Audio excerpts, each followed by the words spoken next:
오늘의 주요 뉴스입니다. 4.11 총선을 앞두고 거물급 정치인들이 잇따라 울산을 방문하고 있습니다.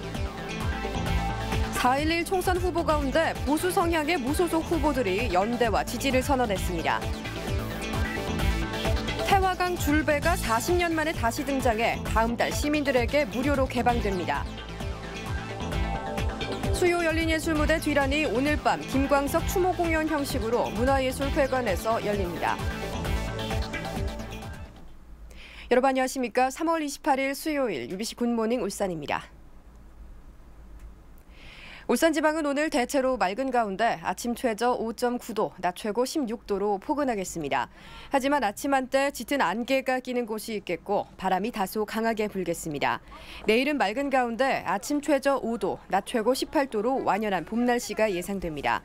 울산기상대는 모레쯤 비가 온 뒤 일교차 큰 날씨가 계속될 것으로 내다봤습니다. 태화강 남북을 뗏목으로 연결하는 태화강 줄배가 다시 등장했습니다. 다음 달부터 무료 운항에 들어간다고 합니다. 조윤호 기자가 보도합니다.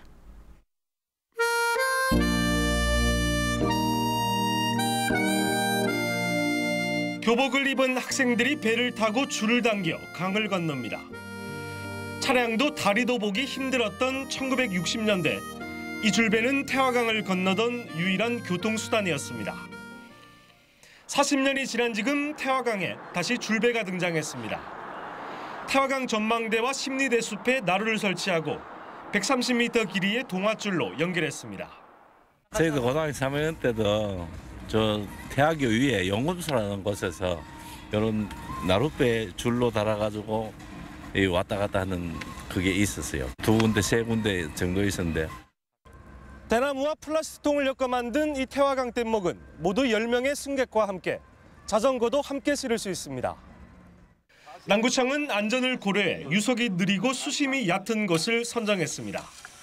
뱃사공 겸 안전요원을 배치하고 상해보험 가입을 마치는 대로 다음 달부터 무료 운항에 들어갈 예정입니다.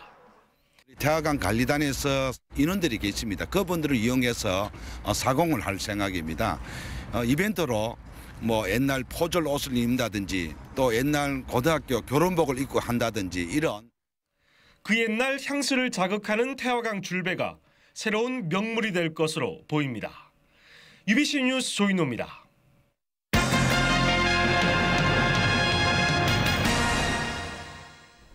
(4.11) 총선을 앞두고 여야의 거물급 정치인들이 잇따라 울산을 찾고 있습니다.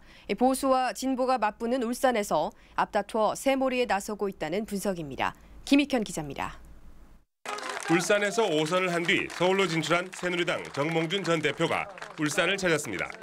진보 진영과 치열한 접전을 벌이고 있는 북구와 동구 지역을 지원하기 위한 행보로 풀이됩니다. 매우 중요한 선거라고 생각을 합니다. 그래서 우리 울산의 시민들께서 우리 새누리당의 후보들을 좀 많이 도와주십사고 부탁드리러 왔습니다. 앞서 지난 25일에는 새누리당 박근혜 비상대책위원장이 5년 만에 울산을 찾아 지지를 호소했습니다. 오늘은 김무성 전 원내대표가, 내일은 김형호 전 국회의장이 울산에서 보수세 결집에 나섭니다. 야권의 거물급 정치인들도 울산으로 속속 발걸음을 옮길 것으로 보입니다.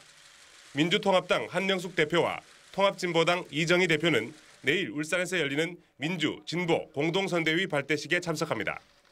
진보정치 1번지인 울산에서의 승리를 통해 부산과 경남까지 이른바 낙동강 벨트에 야권 바람을 확산시킨다는 전략입니다. UBC 뉴스 김익현입니다. 4.11 총선에 출마한 지역의 무소속 후보들이 연대를 통해 새 확산에 나서기로 했습니다. 하지만 이번 선거가 여야의 맞대결 구도로 짜여져 있어 그 파급력은 미지수입니다. 보도에 선우석 기자입니다.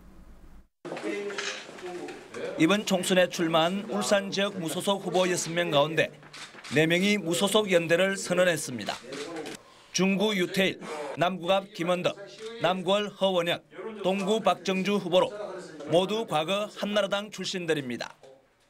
이들은 당리 당략과 정파 싸움에 매달리는 기득 정치권 심판을 위해 앞으로 공약 공동 개발과 정책 공조를 약속했습니다. 많은 시민 여러분이 기득권 정치 세력을 심판해달라고 당부하십니다. 무소속 후보들만이 할 수 있다고 말씀하십니다. 중구 지역 무소속 연대가 주축이 된 비전울산 포럼의 김대열, 김기환 부회장은 개인 자격으로 유태일 후보 지지를 공식 선언했습니다. 또 박영철 시의원과 서경환 중구 의원은 새누리당에 복당해 정가변 후보 지지를 결정했습니다. 하지만 UBC 울산 방송을 비롯한 지역 방송사들의 여론조사 결과 무소속 후보들의 지지율은 최고 10% 선에 불과해 당선보다는 어느 쪽 후보의 표를 잠식할지가 더 관심사입니다. 울산에서도 민주통합당과 통합진보당의 후보 단일화로 여야 맞대결 구도가 짜여지면서 무소속 후보들이 선거에서 차지하는 비중은 독립 변수라기보다는 종속 변수에 그칠 공산이 커지고 있습니다. UBC 뉴스 선우석입니다. 4.11 총선을 앞두고 지역구별 후보를 알아보는 순서, 오늘은 동구편입니다. 이 동구는 모두 5명의 후보가 출사표를 던진 가운데 보수와 진보 간의 양당 구도가 예상됩니다. 윤경재 기자가 보도합니다. 4년 전 정몽준 전 한나라당 대표에게서 지역구를 물려받은 새누리당 안효대 후보는 임기 동안 일궈낸 성과를 바탕으로 재선에 도전하고 있습니다. 많은 주민들의 성원 덕분에 열심히 의정활동을 했습니다. 더 열심히 해서 우리 지역 주민들이 삶의 질을 높이는 데 최선을 다하겠습니다. 울산 최초의 지역구 여성 국회의원을 노리는 통합진보당 이은주 후보는 현 정권에 등 돌린 지지층을 중심으로 야권 바람을 기대하고 있습니다. 우리 비정규직 노동자, 땀 흘려 일하는 서민, 사회적 약자들에게 힘을 주는 따뜻한 희망의 정치 하겠습니다. 자유선진당 김지준 후보는 새누리당과는 다른 새정치를, 무소속 김덕웅 후보는 물가 안정을 통해 소외계층을 돌보는 정치를, 무소속 박정주 후보는 산재한 지역 현안을 해결하는 정치를 펴겠다고 밝혔습니다. 동원 정치와 줄서기 정치, 그늘 정치를 청산하겠습니다. 아프고 힘들고 어려운 사회적 약자, 그런 분들에 대해서 정책에 반영하고 모든 현안을 사사지 뒤에서 우리 동구가 잘 살고 미래가 희망 있는 동구를 제가 동구는 오랫동안 이어온 정몽준 전 대표의 영향력과 지난해 동구청장 재선거 때의 진보 바람이 최대 변수가 될 거란 전망입니다. 전통적으로 보수와 진보가 박빙의 승부를 벌여온 동구에서 이번 총선 승리자는 누가 될지 관심이 집중되고 있습니다. UBC 뉴스 윤경재입니다. 4.11 총선 예상 선거 인수가 18대 국회의원 선거 때보다 6만 1,428명이 증가한 87만 4,121명으로 예상됩니다. 성별로는 남자가 44만 3천여 명으로 여자보다 1만 3천여 명이 많고, 선거 구별로는 중구 18만 3천여 명, 울주군 15만 6천여 명, 남구 갑과 동구, 북구 남구 을의 순을 보였습니다. 이번 총선의 선거인 명부는 오는 4월 2일 최종 확정됩니다. 법률구조공단에 접수된 구제 신청 가운데서 보이스피싱 관련 소송이 1년 사이 3배나 늘어난 것으로 나타났습니다.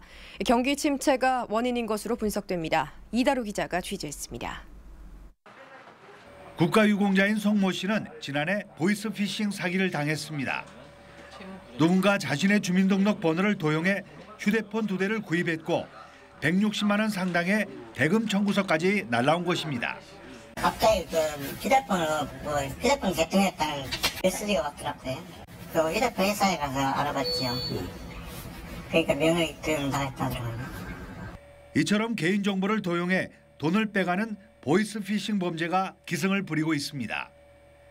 실제 법률구조공단에 신청된 민사와 가사사건 가운데 보이스피싱과 같은 범죄 피해는 1년 새 3배나 늘었습니다. 체불임금 문제와 채무와 대출금 반환, 이혼 소송도 여전히 많은 비중을 차지하고 있습니다. 이처럼 금전을 둘러싼 소송이 늘어난 것은 중소기업과 서민들의 삶이 그만큼 힘들어졌다는 얘기입니다. 그 울산 지역의 경우 비교적 소득 수준이 높다고는 하지만은 이렇게 기초 생활 수급 통장까지 압류당하고 있는 사례가 있는 걸 보면은 서민들의 경우에는 경제적으로 아직 많이 어려우신 분들이 많은 것 같습니다. 이에 따라 법률구조공단은 소외계층이 어려움 없이 법률구조를 받을 수 있도록 적극 대처하기로 했습니다. 법률구조공단은 성폭력처벌특례법이 최근 개정됨에 따라 청소년과 아동 성폭력 피해자에 대한 법률구조를 더욱 확대할 계획입니다. UBC 뉴스 이다루입니다. 학원 수강료 현실화를 위해 10년 만에 수강료 조정위원회가 열렸지만 교육당국과 학원 간의 이견으로 결론을 내지 못하고 있습니다.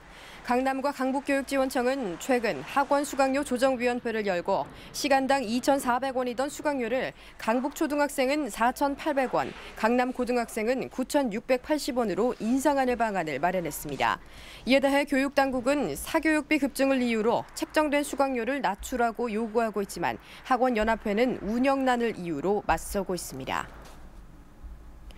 울산 환경운동연합은 성남사 천연숲 산책길 공사로 다친 소나무를 치료하고 데크 설치 등의 대책을 요구했지만 울주군이 공사를 강행하고 있다고 주장했습니다.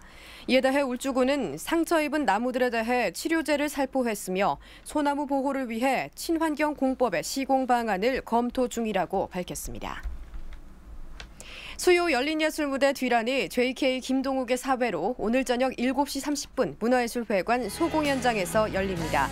1부에서는 록그룹 안녕바다와 서정적인 음색의 여가수 린이 출연하고 2부에서는 발라드 가수 박학기가 멤버로 있는 4인조 그룹 포커스와 동물원이 출연해 주옥 같은 김광석의 명곡을 선사합니다. UBC 울산방송은 이번 공연을 끝으로 다음 달 25일 야외 공연장으로 자리를 옮겨 시민들을 찾아갑니다. 내년에 건립되는 울산 야구장의 외야 관중석이 국내 두 번째로 잔디 관중석으로 조성됩니다. 울산시는 실시 설계안이 완성돼 건설 기술 심의를 요구한 상태라며 심의 결과는 5월 초에 나올 것이라고 밝혔습니다. 실시 설계안에 따르면 외야는 서울 목동야구장처럼 관람석을 없애고 4,000명을 수용하는 대형 잔디 동산으로 조성해 가족들을 위한 공간으로 활용하게 됩니다. 새 단짝을 바친 공업탑의 시민 출입 방안을 검토 중인 울산시가 남구 무거동 제2공업탑도 새 단장하기로 했습니다. 시는 이에 따라 탑의 균열면 등을 보수한 뒤 색깔이 바랜 탑을 원래 색깔인 흰색으로 도색할 예정입니다. 높이 32m의 제2공업탑은 지난 1973년 현대건설이 건립해 시에 기부 체납했습니다. 울산시는 올해 제1회 지방공무원 임용시험 원서 접수 결과 백열 3명 모집에 2,881명이 응시해 평균 25대 1의 경쟁률을 보였다고 밝혔습니다. 1명씩을 모집하는 세무 9급과 학예연구사에는 92명과 90명이 응시해 최고 경쟁률을 보였고 행정 9급은 74명 모집에 2,195명이 응시해 30대 1의 경쟁률을 보였습니다. 올해 처음 시행되는 특성화고 졸업자 채용시험에는 4명 모집에 25명이 응시했고 연령 제한 폐지에 따라 33세 이상 수험생도 614명이 응시한 것으로 집계됐습니다. 네, 이상으로 UBC 굿모닝 울산 마칩니다. 고맙습니다.